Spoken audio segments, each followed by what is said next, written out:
এজাহাৰ লম প্ৰথমে থানাখন চাফা কৰি দে সন্ধানহীন সন্তানৰ তদন্ত বিচাৰি আলৈ আথানি পিতৃ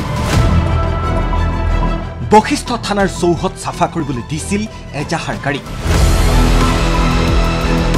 অসম আৰক্ষীৰ আধুনিকীকৰণৰ বহু ভাষণ আপুনি শুনিছে বহু ক্ষেত্ৰত আধুনিক নোহোৱাও নহয় অসম আৰক্ষী কিন্তু তাৰ মাজতো মানধাতা যুগত বাস কৰি আছে এছাম আৰক্ষী জীৱনত ডাঙৰ বিপদ আহিলেহে মানুহ আৰক্ষীৰ কাষ চাপে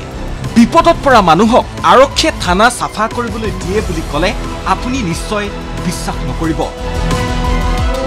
কিন্তু আপোনাৰ কল্পনা অভিজ্ঞতা সকলোৰে বাহিৰৰ ঘটনা সংঘটিত হৈছে মহানগৰীৰ বশিষ্ঠ আৰক্ষী থানাত ঘটনা আছিল 10 মাহ পূৰ্বৰ এইজন নুৰ চাহাদত তেওঁ ঘৰত নথকাৰ সুযোগ লৈ শহুৰেকে ছয়গাঁৱলৈ লৈ গৈছিল শিশুটিক চিকিৎসাৰ বাবে পিছত 5000 টকাত শিশুটিক বিক্ৰী কৰি দিছিল একদিন হঠাৎকে শুনা পালো কি তোৰ পোৱালিটো বেলেগক দি দিছে বিক্ৰী কৰি দিছে 5000 টকা কোনে বিক্ৰী কৰিছে মোৰ শহুৰ বুঢ়াই বিক্ৰী কৰি দিল ৰাতি পহৰ হল হোৱাৰ পিছতো মোৰ শহুৰ হাল্লা চিল্লা লগাই দিল কিহৰ পোৱালি লাগে অমুক তমুক বহুত ধৰণৰ কথা কৈছে তাৰপিছত কোৱাতে এতিয়া মোৰ মাইকে কৈ আছো ঐ তুই কি কৰিবি মোৰ লগত যাবি না ইয়াতে থাকবি কচোন কই না মই তোৰ লগত যাম ইয়াত থাকিলে মোক মাৰিও পেলাব পাৰে কোনো গ্যাৰান্টি নাই সকলো গম পাই আহিছিল থানালৈ কিন্তু আৰক্ষী নহয় যেন দালালৰ জালতহে পৰিল তেওঁ খাকি পোছাক পিন্ধি থকা নিকৃষ্ট মানসিকতাৰ এছাম আৰক্ষী আজিও যে থানাই থানাই আছে সেই কথা উদঙাই দিলে নুৰ চাহাদতে নীলাজ আৰক্ষীৰ মুখা খুলিলে খুদ থানা চৌহদতে বশিষ্ঠ থানাৰ কাষতে থকা মন্দিৰটোৰ চৌহদটো চাফা কৰিবলৈ দিছিল এজাহাৰ দিবলৈ আহোঁতে নুৰ চাহাদতক তাৰমানে কামখানি কৰিব দিছিল যে এই অলপ জংগল চাফা কৰিব দিছিল মন্দিৰৰ থানাৰে মন্দিৰ এইটো বশিষ্ঠৰ নাই বশিষ্ঠ থানাৰে এইটো কামখানি কৰিব দিছিল একটা ছাৰে ডেকা ছাৰে আছিল নাম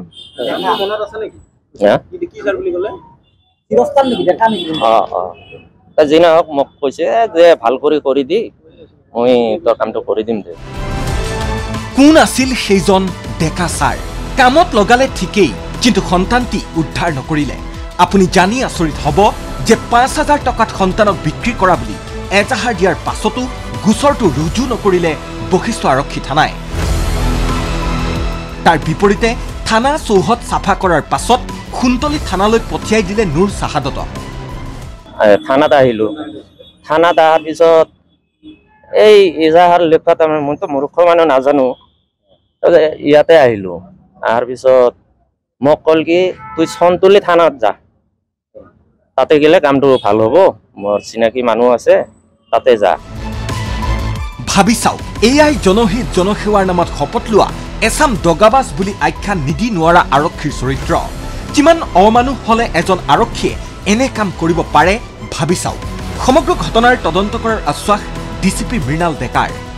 মানে কথাটো হৈছে কি তেওঁলোকে এই ঘটনাটো এতিয়া প্ৰায় 10 মাহৰ মূৰত যোৱাকালি আহি থানাত আমাৰ এজাহাৰ দিছে এতিয়া যিখিনি কথা আপোনালোকে শুনিছে সেইখিনি কথা ময়ো শুনিছো সেইখিনি কাৰণে এটা এনকুৱাৰী এটা কৰা যাব সেই এনকুৱাৰীত বস্তুটো ওলাব সঁচা কি মিছা মানে ডিপাৰ্টমেণ্টেল ইনকুৱাৰী হ'ব হয়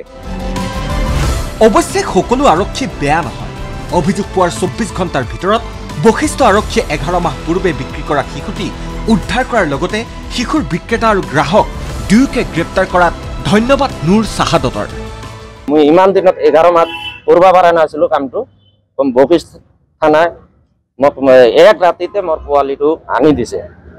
আৰু এই দিবংকৰৰ কাৰণে মই পোৱালিটো ফিৰাই পালো বশিষ্ঠ থানাক বিৰাট ধন্যবাদ ইমান এটা জঘন্য ঘটনাৰ তদন্তৰ ক্ষেত্ৰত গুৱাহাটী আৰক্ষীৰ ইমান নিকৃষ্ট কাম কৰাৰ ইতিহাস নাই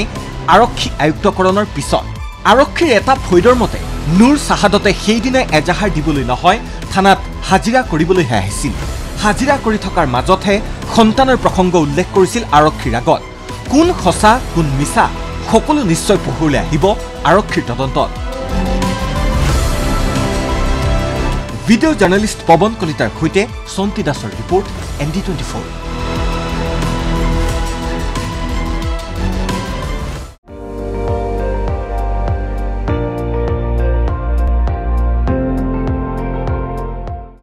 আপুনি চাই আছে ND24 সৰ্বশ্ৰেষ্ঠ নহয় সৰ্বোত্তমৰ দৌৰত